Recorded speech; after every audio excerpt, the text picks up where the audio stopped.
ആശി, അമ്മയ്ക്ക് കാജന്റെ അലുവ വേണം. മാവ് ഉണ്ടാക്കി തരുമോ?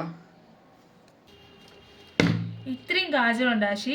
ഇത് മൊത്തം എനിക്ക് കസ ചെയ്തിട്ട് ഉണ്ടാക്കി തരുമോ? ഒത്തിരിയാണോ? ഇനിയിപ്പോ എന്തോ ചെയ്യും?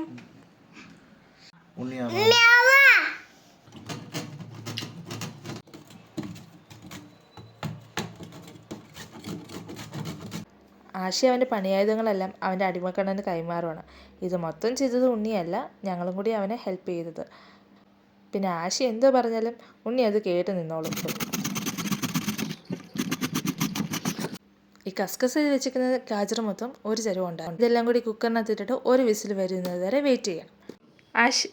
ആശി ആദ്യം നമ്മൾ എന്താ ഇടുന്നത്? നെയ്യ്. ഗാജർ വേവിച്ച് വെച്ചിട്ടുണ്ട്. ഇനി നമ്മൾ കുറച്ച് നട്ട്സ് വറുത്തെടുക്കാൻ പോവാണ്. അതിന് 1 സ്പൂൺ നെയ്യ് ഇട്ടിട്ട് പിന്നെ കുറച്ച് അണ്ടിപ്പരിപ്പും മുന്തിരിയും ബദാമും കൂടി ഇട്ട് ഒന്ന് സോട്ട് ചെയ്തെടുക്കുവാണ്.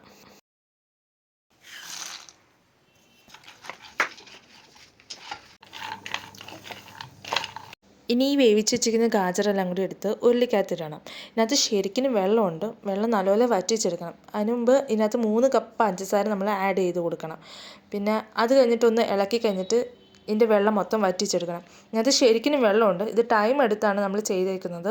വീഡിയോയിലായതുകൊണ്ടാണ് നമ്മൾ അത്രയും കാണിക്കാത്തത്.